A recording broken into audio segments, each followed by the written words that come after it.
L'étape de Niamey a constitué la dernière étape de la tournée nationale entreprise par la Commission nationale des droits humains. Le programme de la journée d'aujourd'hui dans ce journal.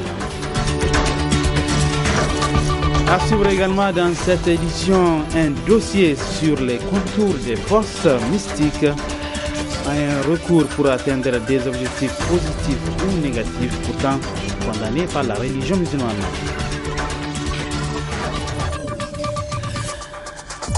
Mesdames, Messieurs, bonsoir et bienvenue à cette édition d'information. Direction l'hémicycle où 4 projets de loi réunis en un seul sur proposition de la Commission des affaires générales et institutionnelles ont été examinés et adoptés par la plénière de l'Assemblée nationale de ce lundi. Et c'est à l'unanimité que les parlementaires ont voté ce projet de loi. Le compte rendu avec Souleymane Barma sur des images de Khalid Bourema. Le projet de loi a été voté par les 84 députés présents à la plénière de ce lundi 18 août 2014.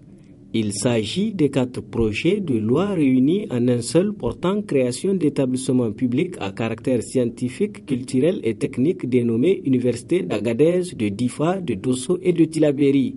Le commissaire du gouvernement s'est dit satisfait après un vote à l'unanimité. C'est un motif de satisfaction. Cette loi qui a été adoptée aujourd'hui démontre à suffisance la volonté de tous les Nigériens, l'ambition de tous les Nigériens de promouvoir la qualité de l'enseignement dans notre pays, qu'il s'agisse de l'enseignement primaire, secondaire ou supérieur. Vous avez dû le remarquer comme moi, cette loi a été votée par tous les groupes parlementaires et de l'opposition et de la majorité. Donc c'est extrêmement important. Alors ces universités vont permettre d'abord de décongestionner les différentes universités que nous avons, notamment l'université Abdou Moumouni de Niamey, qui regroupe l'essentiel des étudiants de notre pays. Nous avons d'autres universités, notamment Maradi, Zender et Tawa, qui également sont de plus en plus fréquentés par les étudiants. Aujourd'hui, avec la création de 4 nouvelles universités, j'en suis convaincu, c'est l'enseignement supérieur dans notre pays qui y gagne et c'est le pays qui gagne. Parce qu'aucun pays du monde ne peut se développer sans un enseignement supérieur efficient et conséquent. Voilà donc l'ambition, voilà donc l'objectif qui a poussé le gouvernement à créer ces 4 nouvelles universités. Il vous souviendra que le projet de loi créant les différentes écoles normales était séparé, mais les députés ont proposé qu'on fasse un projet de loi qui va créer l'ensemble des écoles normales. Je crois que c'était 6. Aujourd'hui, ces 4 universités, au lieu de prendre au cas par cas, il serait plus judicieux de le regrouper en un seul projet de loi et c'est plus facile dans la méthode. Donc ça ne dérange pas le gouvernement. Cette démarche des honorables députés a été favorablement accueillie et nous les remercions encore une fois pour leur disponibilité dans l'examen et l'adoption des différents projets de loi qui leur ont été soumis. La création des universités d'Agadez, Difa, Dosso et Tillabéri a été décidée par la réunion du Conseil des ministres du 10 avril 2014. Objectif, améliorer la qualité de l'enseignement supérieur au Niger. Le président de la Commission nationale des droits humains, professeur Khalid Ikiri, a entamé ce matin l'étape de Niamey dans le cadre de la mission d'investigation et de visibilité de la CNDH. Aujourd'hui, la mission de la CNDH a eu une rencontre d'échange avec les autorités, les responsables régionaux et les leaders religieux de la capitale. Pour l'étape de Niamey, ce sont les autorités communales, les responsables régionaux, les leaders religieux qui ont été les premiers interlocuteurs de la mission de la Commission nationale des droits humains. Après le mot de bienvenue du secrétaire général du gouvernorat de la région de Niamey, le président de la Commission nationale des droits humains a développé les grands axes de son exposé. Un exposé axé entre autres sur les attributions, le pouvoir de la CNDH. Nous avons exposé présenter la Commission nationale des droits humains et ses objectifs, sa composition, ses attributions et la manière de la saisir, et afin que chacun, et chef traditionnel et maire et directeur administratif et structure de la société civile, et puissent savoir que cette institution existe et qu'elle est à leur disposition, elle est à leur portée et par rapport à tous les problèmes liés aux droits humains. Les échanges que nous avons eus ont été très intéressants.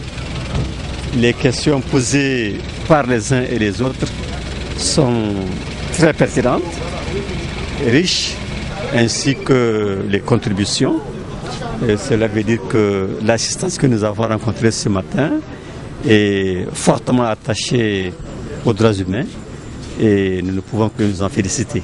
Un exposé suivi du jeu questions-réponses entièrement consacré sur le fonctionnement, l'organisation, la composition de la CNDH qui fait partie des 11 institutions de la République du Niger. En menant cette mission, et nous menons un travail de sensibilisation et de formation pour certains, et ça permet de découvrir ce que c'est que la commission, et rien de plus naturel et qu'une institution de l'État soit connue par les uns et les autres, afin de mieux user de cette potentialité. La visite à la prison civile de Niamey, à la police, à la gendarmerie et à la garde nationale sont à l'agenda de la mission de visibilité et d'investigation de la Commission nationale des droits humains. Autorité administrative indépendante, la CNDH fonctionne conformément aux principes de Paris qui voudrait qu'une institution nationale des droits humains soit indépendante, pluraliste et démocratique. Je l'ai lancé dans les titres. De nos jours, beaucoup de personnes font recours aux forces mystiques pour atteindre leur objectif. Une pratique à laquelle certains citoyens donc y croient, mais condamnés par la religion musulmane. Le reportage est signé Hassan Saleh Moustapha. Calebasse couverte entièrement avec des gris-gris, des cornes gris-grisées, des parfums, des morceaux de papier avec des écritures en arabe et autres caricatures. Bref, derrière tous ces objets se cachent des forces mystiques, des esprits dont seuls les auteurs et les utilisateurs détiennent les secrets. On voit à travers les pratiques, c'est quelque chose qui apparaît beaucoup dans la pratique de l'islam des gens. Et ils font des shirks de plusieurs manières. Par exemple, ceux d'invoquer les génies à travers des zikrs, à travers des invocations, où on met les noms des génies, on les adore et ça devient du shirk. Par exemple, on peut vous donner un zikr, on va vous dire de faire Ya Ahadu Ya Kankam, Ya Ahadu Ya Kankam. Ya Ahadu, c'est le nom d'Allah, mais Kankam, c'est le nom d'un djinn ou le nom d'un Rauhan. Donc là, c'est l'associationnisme, ça devient du shirk. Et très malheureusement, on voit apparaître, c'est très présent dans notre société. Et les gens y croient beaucoup parce que vous voyez à travers les prêches, et très facilement, on n'arrive pas à débarrasser les gens de leur shirk. Parce qu'ils y croient, ils sont manipulés par les démons aussi. Ils y croient fermement, bien que ce n'est pas efficace, bien que ça les nuise plus. Donc souvent c'est l'utilisation qu'ils font de ça, c'est pour cela qu'ils croient. Il y a d'autres, ils utilisent pour faire du mal aux autres, donc c'est pour cela qu'ils croient. D'autres dans leur méchanceté, ils trouvent la satisfaction, par exemple celui de détruire, de rendre fou quelqu'un, de détruire le mariage de quelqu'un d'autre, d'attacher le commerce, ils trouvent satisfaction. Mais le plus souvent, ceux qui cherchent protection et ceux qui cherchent à se soigner, ils ne trouvent pas de satisfaction. Seulement, quand ils vont chez le marabout ou le féticheur, il fait un autre travail, celui de les manipuler, de les faire croire toujours à l'illusion. Et c'est ça, c'est pour cela qu'ils sont des vendeurs d'illusions. Généralement, ces objets sont utilisés pour jeter du sort à quelqu'un, pour faire du mal à son semblable, tout simplement. Un acte condamné par la religion musulmane. Croire aux esprits maléfiques ou aux esprits, ou même à la capacité d'une créature, c'est quelque chose que le prophète Mohammed sallallahu alayhi wa sallam est venu dénoncer. Il a présenté la toute-puissance d'Allah subhanahu wa ta'ala, qui est détenteur de l'avoir, détenteur du pouvoir, c'est lui qui donne le pouvoir et détenteur du savoir. Par conséquent, toute l'adoration dans son ensemble, on doit remettre tout à Allah subhanahu wa ta'ala, même si nous avons des responsabilités où nous devons prendre nos responsabilités pour chercher le pain et même pour chercher sa santé, ses soins, il faut savoir où s'orienter et comment le faire. Et en résumé, le prophète Mohammed sallallahu alayhi wa sallam a dit par rapport à certaines pratiques contraires à l'islam, qu'on fait pour gagner la chance, qu'on fait pour être puissant, qu'on fait pour retrouver sa santé, et donc qui est contraire à l'islam. Le prophète Mohammed sallallahu alayhi wa sallam a dit, c'est lui qui part chez un prédicateur, un voyant ou un charlatan, et croit en ce qu'il lui a rapporté. C'est comme s'il est devenu mécréant ou il a apporté un démenti à la mission du prophète Mohammed sallallahu alayhi wa sallam. Ces objets auxquels certaines personnes croient beaucoup sont récupérés après les consultations des personnes obsédées par certains esprits. L'actualité dans nos régions avec cette cérémonie du lancement du processus de révision du plan de développement communal de la commune urbaine d'Arlit. C'est le préfet du département qui a présidé cette cérémonie qui s'est déroulée en présence de plusieurs invités. Nos envois spéciaux Asman China, Sadoumi Yete, suivez leur compte rendu. Le plan du développement communal d'Arlit s'inspire du budget participatif, c'est-à-dire qui prend en compte les besoins de tous les secteurs de la société. Un budget mis en œuvre dans cette commune urbaine grâce à l'appui du réseau des organisations pour la transparence et l'analyse budgétaire à Rotab. Au niveau de Rotab, nous sommes convaincus qu'il n'y a aucun développement si la population ne participe pas activement et si la population n'est pas conscientisée qu'aucun développement ne vient pas de quelque part. Le développement vient de la base, aussi de la population. Si aujourd'hui nous sommes tous convaincus que chacun de nous peut apporter sa pierre à l'édifice de la commune d'Arlit, et je pense que la commune d'Arlit va changer de peau. Et cela est déjà entamé au niveau du programme, dans le PDC ou aussi dans le programme Arlit Sarho. Et nous demandons à la population aussi de prendre actif à tout le programme d'investissement et de développement. Prenant la parole, le maire de la commune urbaine d'Arlit a souligné l'importance du plan de développement communal PDC avant d'indiquer ses orientations. Le processus de révision de notre PDC s'impose au regard de l'inspiration de l'ancien et la nécessité pressante pour la commune de disposer de cet outil de planification lui permettant de se doter d'une vision de développement durable et se conformer aussi aux exigences de l'État et des PTF. Les citoyens que nous sommes doivent se sentir interpellés par cette insuffisance et se mobiliser comme un seul homme pour relever ces défis de taille. Le nouveau PDC prendra en compte toutes les stratégies nationales et s'inspire du plan de développement économique et social, de l'initiative 3N, des OMD, tout en intégrant la dimension du changement climatique. Cet outil de bonne gouvernance sera élaboré selon la stratégie gestion axée sur le résultat, communément appelée GAR, et intégrera les approches basées sur les droits humains, ainsi que l'approche JAR et la sécurité alimentaire et nutritionnelle.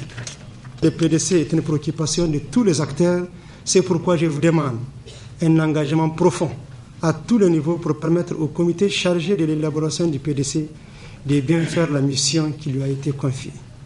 En lançant officiellement la révision du PDC, le préfet d'Arlit a rassuré la population de cette entité du soutien des plus hautes autorités du pays aux efforts de développement des communes.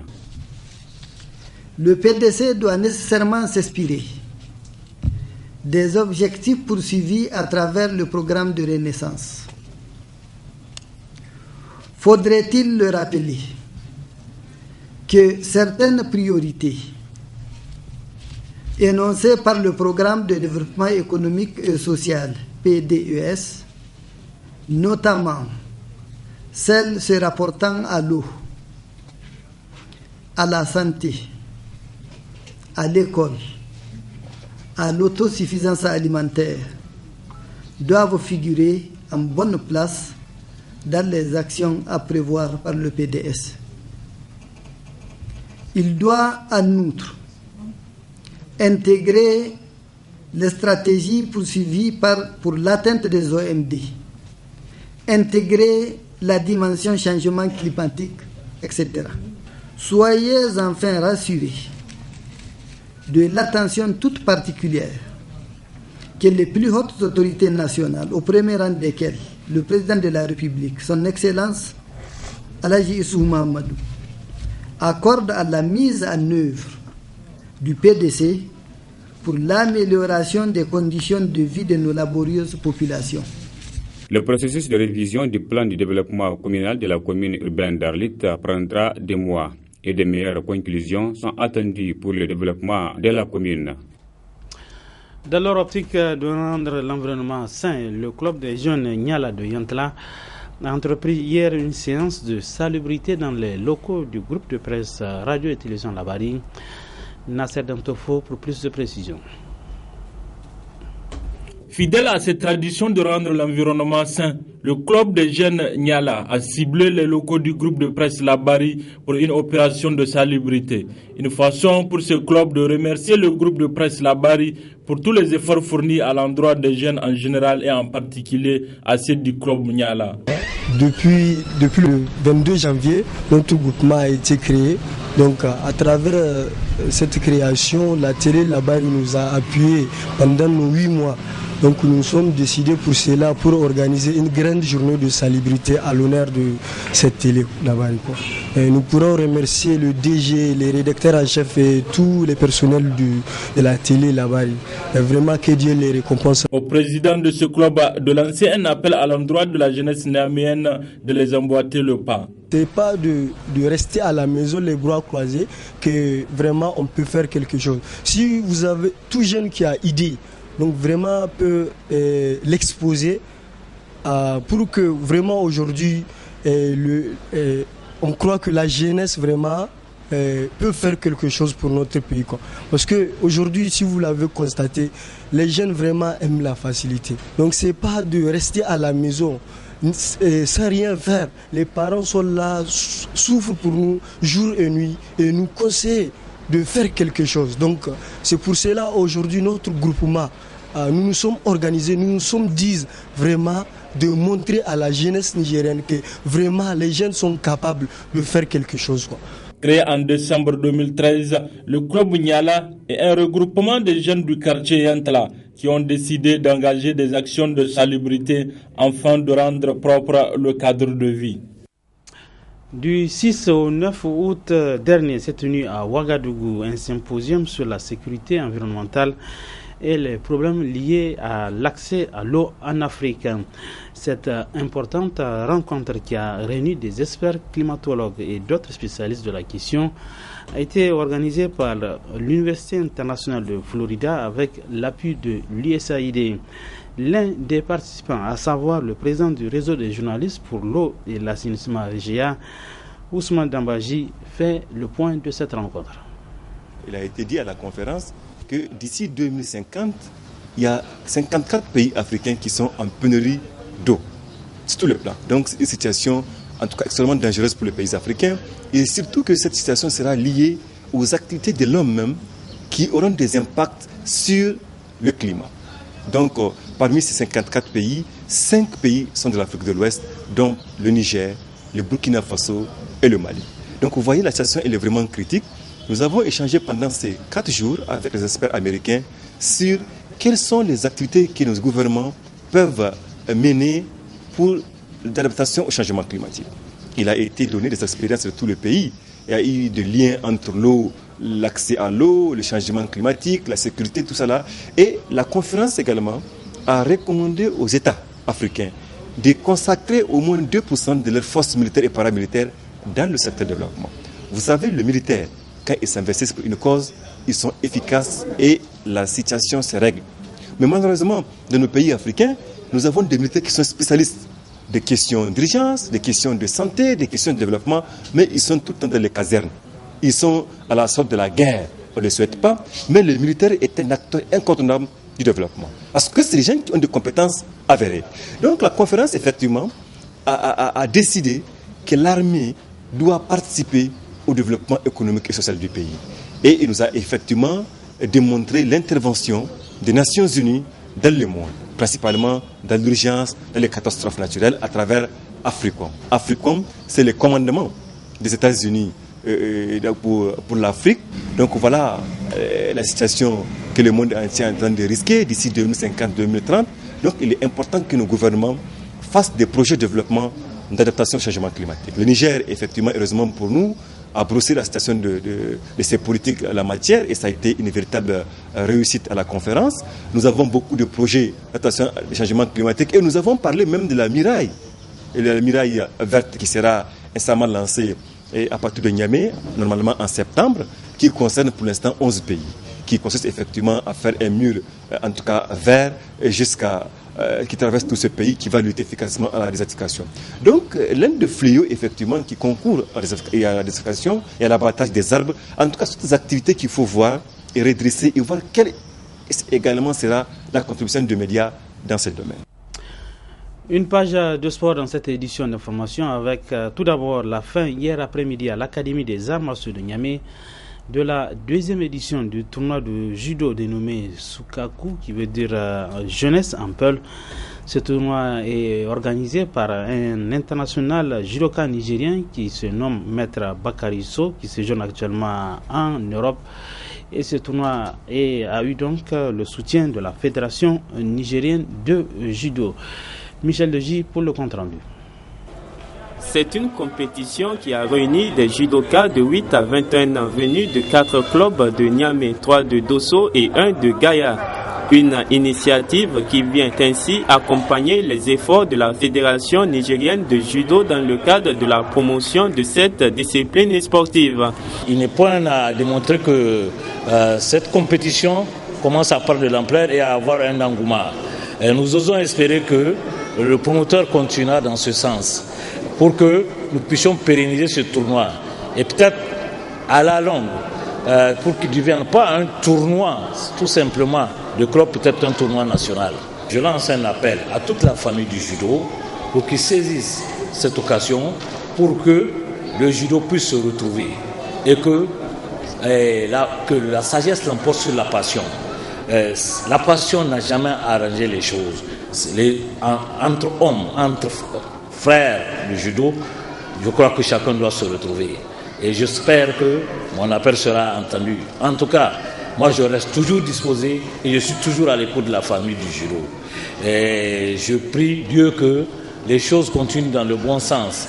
Et par rapport aux perspectives que nous avons, je parle du championnat d'Afrique 2016 que nous allons organiser au Niger, je pense que nous avons quand même le potentiel. À travers ce tournoi, vous avez vu la jeune génération, et c'est dans cette génération que nous allons puiser ceux qui vont nous représenter en 2016.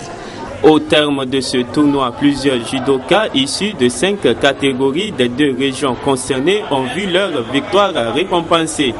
Je suis vraiment content et seul le travail paye. On a physiquement travaillé dans les clubs, on ne s'amuse pas, on bosse. Donc seul le travail paye, comme je le disais. Je suis vraiment réconforté quant à l'organisation. Tous les participants, il y a eu suffisamment de combattants qui sont venus de l'intérieur du pays, donc à savoir Dosso et puis Gaïa. Et il y a eu beaucoup de Niaméens aussi qui ont participé. Les organisateurs ont mis leur maximum pour que cette compétition, pour que ce tournoi puisse réussir.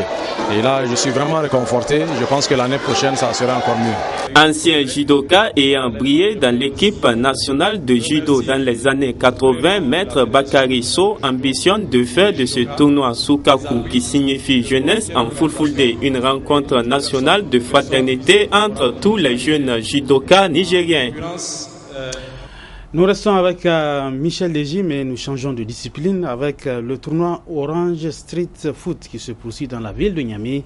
Après les 4 premiers arrondissements, c'est le CES Rive Droite qui a servi de cadre cet après-midi au lancement des éliminatoires de cette compétition dans le 5e arrondissement. Il s'agit des rencontres journalières de jeux Maracana à travers lesquelles Orange ne cesse de se faire proche et d'émerveiller ses clients, notamment ceux qui s'intéressent beaucoup au football. Vraiment, c'est une initiative à louer. Je salue les initiateurs de cette activité qui ont bien voulu donner à notre jeunesse un loisir sain. Parce que vous savez que dans notre cahier de charges, nous avons comme obligation, nous, du secteur jeunesse et sport, de donner des activités des activités ludiques à notre jeunesse. 8 équipes vont s'affronter durant 2 jours afin de déterminer la meilleure de cette commune. L'objectif de ces tournois est pour nous une manière de faire vivre à ces jeunes leur passion qui est le football. Et je vous rappelle que le meilleur de ces tournois, aussi bien des régions que de la ville de Niamey, aura l'opportunité d'affronter le MENA lors d'un match amical en début de septembre. La finale de ce jeu Orange Street Foot du 5e arrondissement se fera dans l'après-midi de ce mardi 19 août 2014. Les équipes championnes de chacun des 5 arrondissements communaux de la ville de Niamey vont ainsi pouvoir s'affronter à compter du mercredi 20 août prochain sur le terrain Fener de Boukolti. Ainsi prend fin cette édition d'information. Merci à vous de l'avoir suivi et restez toujours en compagnie des programmes de la télévision Labari. Bonsoir.